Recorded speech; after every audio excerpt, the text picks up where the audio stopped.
बिरचेऊ मग महानगर ते सत योजन विस्तार, श्रीनिवास पुरते अधिक रचना विविध प्रकार। ऐसा सुंदर नगर बसाया, उसका नाम ही माया। मां माने नहीं, या माने जो, जो चीज जहां जैसी ना हो वैसी जो दिखा दे उसका नाम माया बना दिया। अब नारद जी उधर से निकले और जो नगर देखा, तो आपको नगर से क्या मतलब, अपना रास्ते से भगवान का भजन करते हुए आगे बढ़ जाते। पर नारद जी ने कहा कि नहीं, थोड़ा देखने में क्या बिगड़ता है, बड़ा अच्छा नगर है। नगर में चले गए। यहां बड़ी तैयारियां हो रही हैं। यहां का राजा शीलनिधि अपनी बेटी का विवाह कर रहा है। ठीक है, जब सुन लिया था कि विवाह हो रहा है तो जाने की जरूरत क्या। नारद जी ठहरे महात्मा, लेकिन नारद जी को लगा थोड़ा सा देखने में क्या बिगड़ता है, चले गए। और वहां गए, राजा ने पूजन किया, अपनी बेटी को बुलाकर कहा कि इसके गुण दोषों का वर्णन करो। नारद जी ने जो हाथ पकड़ा और चेहरा देखा तो मुख की ओर देखते ही रह गए।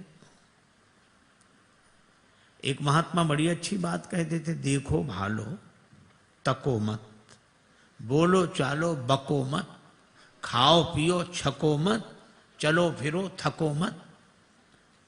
पर नारद जी केवल देख लेते तो कुछ नहीं बिगड़ने वाली बात थी, वहीं से संभल सकते थे। पर बड़ी बार लगी रहे निहारी।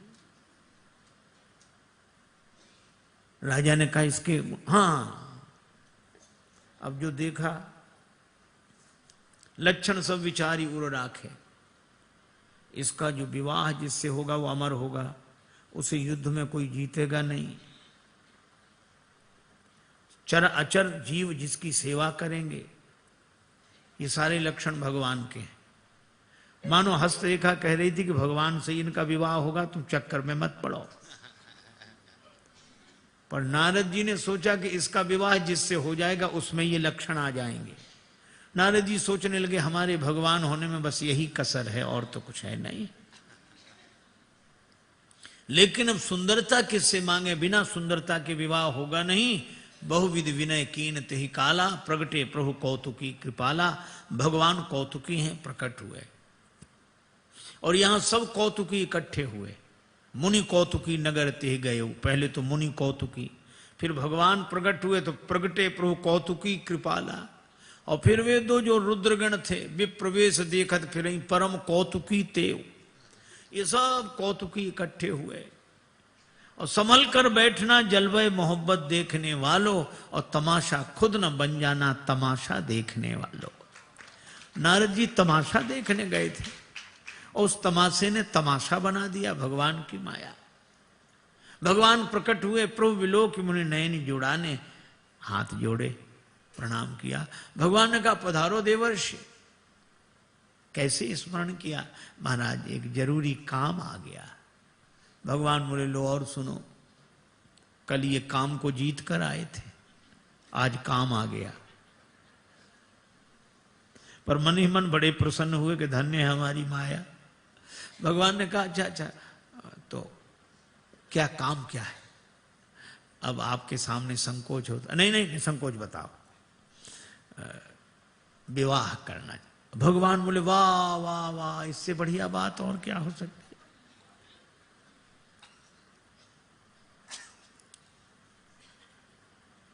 विश्व मोहिनी का नाम नहीं ले रहे हैं। आन भांति नहीं पावो ओही। अब आपके सामने क्या नाम है, आप तो जानते ही हैं। भगवान ने कहा हमारे लायक कोई सेवा। हाँ बोलो। यह नहीं कहा कि सुंदर बनो, आपन रूप दे हो प्रभु मोही, अपना रूप दे दो। भगवान मन ही मन हंसे कि अद्भुत बात है, रूप हमारा विवाह तुम्हारा।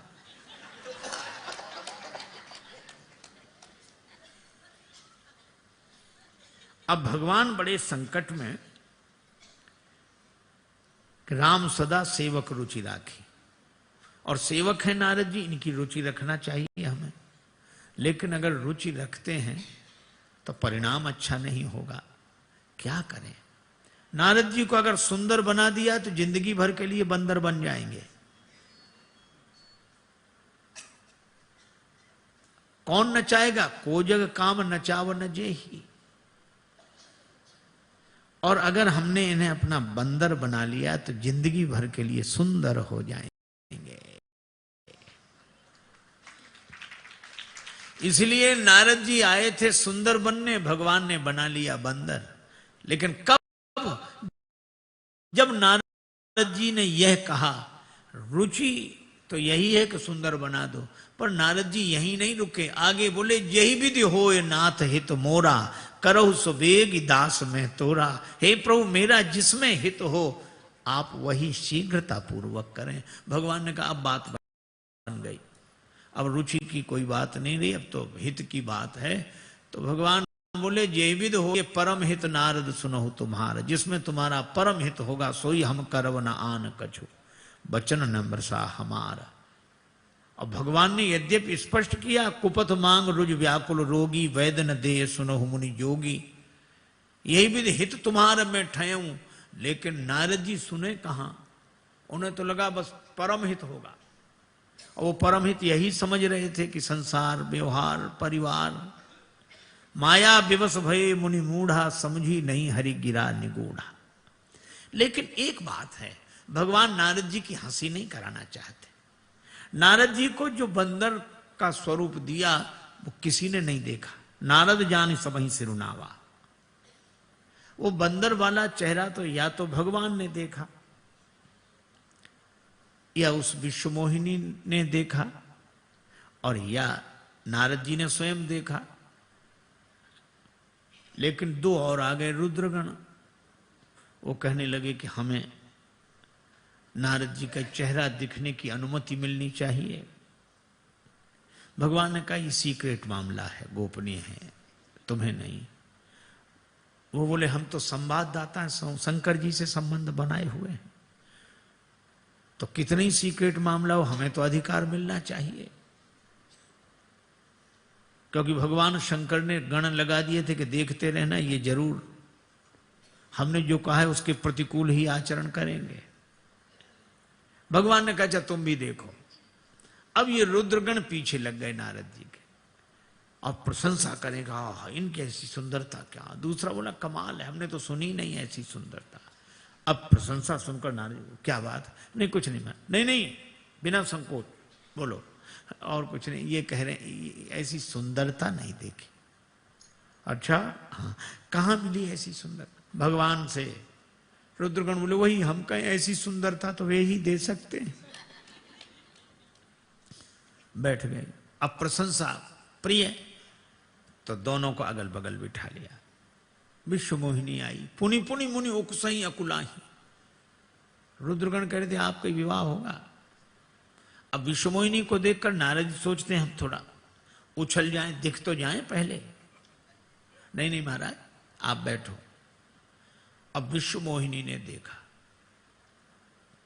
तो जिस दिशा में नारद जी बैठे थे उधर देखा, मरकट बदन भयंकर देही।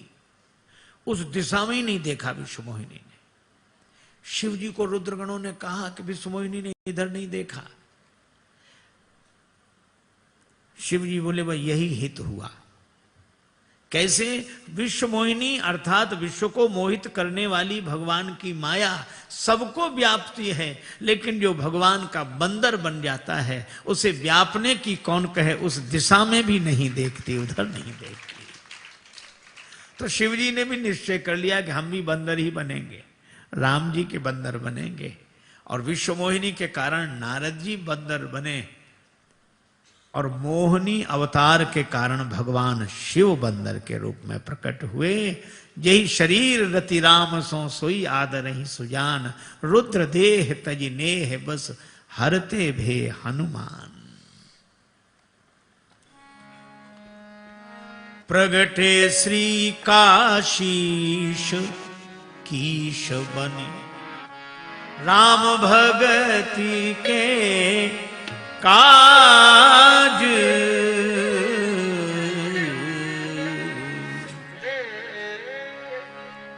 भगवान नारायण राजा के रूप में गए, विश्व मोहिनी ने जयमाल पहना दी, दुल्हन लई गए लक्ष्य निवासा, नृप समाज सब भयउ निराशा। और नारद जी को लगा मन गिर गई छूट जनु गांठी, बड़े दुखी। रुद्रगणों से क्रोध करके बोले तुम तो कह रहे थे कि तुम्हारा विवाह होगा और आप जैसा कोई सुंदर नहीं, क्यों नहीं हुआ? रुद्रगण बोले सुंदर तो आप अभी भी हैं, विश्वास ना हो तो निज मुख मुकुर बिलो कहु जाई, अपना मुख दर्पण में देख लो। अब रुद्रगणों से कोई ये पूछे कि ये नेक सलाह नारद जी को विवाह के पहले नहीं दे सकते थे? तो ये दुनिया वाले सलाह देते ही तब हैं जब आप किसी लायक न बचे। अब नारद जी गए जो जल में अपना रूप देखा और रुद्रगण हंसी उड़ाने लगे और नारद जी को क्रोध आया, राक्षस हो जाओ तुम दोनों, महात्माओं की हंसी उड़ाते हो, अब कभी नहीं उड़ाओगे। बेचारे श्राप मिला, भगवान ही मन कह रहे थे कि और देखो तमाशा, अब तमाशे की सजा सबको मिलेगी। रुद्रगण बोले हमने तो केवल सूचना दी है सुंदरता की, जिनसे ये सुंदरता मिली है। नारद जी बोले अब उन्हीं के पास जा रहा हूं। और नारद जी चले। भगवान ने सोचा पता नहीं नारद जी कहां तक जाएंगे। बीच ही पंथ मिले धनुजारी, बीच ही पंथ मिले धनुजारे, बीच ही पंथ मिले धनुजारे, बीच ही पंथ मिले। मिले धनुजारी,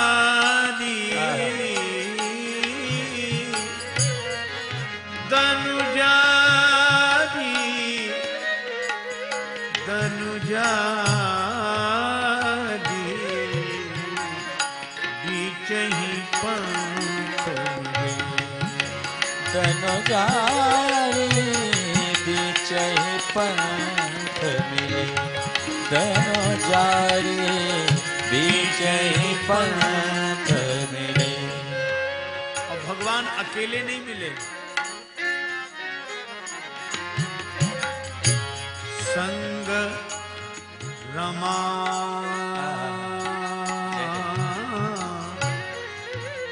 सोई राज कुमारी, पंथ मिले, पंथ मिले, पंथ मिले। भगवान अकेले नहीं मिले, विश्व मोहिनी और लक्ष्मी माता दोनों साथ। नारद जी ने जो देखा, अब तो क्रोध में और जैसे क्रोध की अग्नि में घी डाल दिया हो किसी ने। नारद जी ने कहा कि देखा स्वयं दो दो को लिए खड़े, हमारा एक विवाह नहीं होने दिया। और भगवान बड़ी विनम्रता का अभिनय करते हुए कहते हैं, मुनि कहां चले विकल की नाई, कहां जा रहे हैं? अब ये कहां जान पूछने में भी बड़ा रहस्य है। मान लो कोई किसी ट्रेन से सफर कर रहा हो और पूरब जाने वाली गाड़ी में बैठना हो, पश्चिम जाने वाली में बैठ जाए, तो मार्ग में टीटी मिलता है, टिकट देकर कहता मुनि कहां चले। भगवान भी ऐसे ही पूछ रहे हैं कि आपका ये जो वैष्णव वेश है, ये साधु वेश है, ये तो वैकुंठ जाने वाली ट्रेन का है और काम क्रोध मद लोभ सब नाथ नरक के पंथ, आप इस गाड़ी में बैठ गए, मुनि कहां चले। नारद जी बड़े क्रोध में, तुम्हारे ही पास। भगवान ने कहा हमारे लायक कोई सेवा। नारद जी बोले वो तो आप कर चुके, अब हमें सेवा करनी है। और जो गालियां देनी शुरू की, भगवान मुस्कुरा रहे। नारद जी ने कहा हम गाली दे रहे हैं, आपको हंसी आ रही है। भगवान ने कहा अभी अभी हमारा विवाह हुआ, विवाह में गाली दी जाती है, हंसी होती ही है, हम समझ रहे हैं अभी विवाह ही हो रहा है, आप गाली दे रहे हैं। नारद जी ने कहा केवल गाली नहीं, श्राप दूंगा। परम स्वतंत्र न सिर पर कोई, तुम्हारे सिर पर कोई नहीं है, बड़े स्वतंत्र हो। भगवान बोले किसे बिठा लें? नारद जी बोले मैं श्राप दे रहा हूं। भगवान ने श्राप सिरोधार्य किया, श्राप शीस धारी। राजा के रूप में जन्म हो, पत्नी के विरह में रोते हुए बन बन घूमोगे, बंदर तुम्हारी सहायता करेंगे। भगवान ने कहा अब न कहिए न सिर पर कोई। क्यों? श्राप शीस धरी हरस ही प्रभु बहु विनती कीन। आपका श्राप शिरोधार्य है। और जब हरि माया दूर निवारी, भगवान ने माया की निवृत्ति की तो नहीं तह रमान राजकुमारी, कोई नहीं। अब मुनि को होश आया, चरणों में गिर गए, प्रभु क्षमा करें, मृषा हो मम श्राप कृपाला, मैंने बड़े दुर्वचन कहे, मेरे पाप कैसे मिटेंगे, मेरा श्राप मिथ्या हो जाए। भगवान से जब नारद जी ने कहा मृषा हो मम श्राप कृपाला, भगवान बोले मम इच्छा कहे दीन दयाला, मेरी इच्छा है, ये पूरी लीला में मेरी इच्छा है। और सचमुच नारद जी को समाधि लगी भगवान की इच्छा से। नारद जी बच गए भगवान की इच्छा से। और शंकर जी ने समझाया तो भी नहीं समझे, भगवान की इच्छा, हरि इच्छा बलवान। और यहां तो आपने ऐसा क्यों किया? भगवान ने कहा कि मुझे अवतार लेना था, तो जहां अवतार लेना था वहां के नियम आदि का तो पालन करना चाहिए। वो कर्म का फल देने वाली धरा है, तो हमने कर्म ऐसा किया कि उसके फलस्वरूप बस मुझे वहां जाने का अधिकार मिल गया। मम इच्छा कह दीन दयाला। और भगवान ने ये श्राप स्वीकार करके भी नारद जी का भला किया, हित किया। नारद जी बोले मुझे शांति नहीं मिल रही। भगवान ने कहा शांति पाने का एक ही उपाय है, जपहु जाय शंकर सतनामा, भगवान शिव के नाम का स्मरण करो, हो ये हृदय तुरत विश्राम।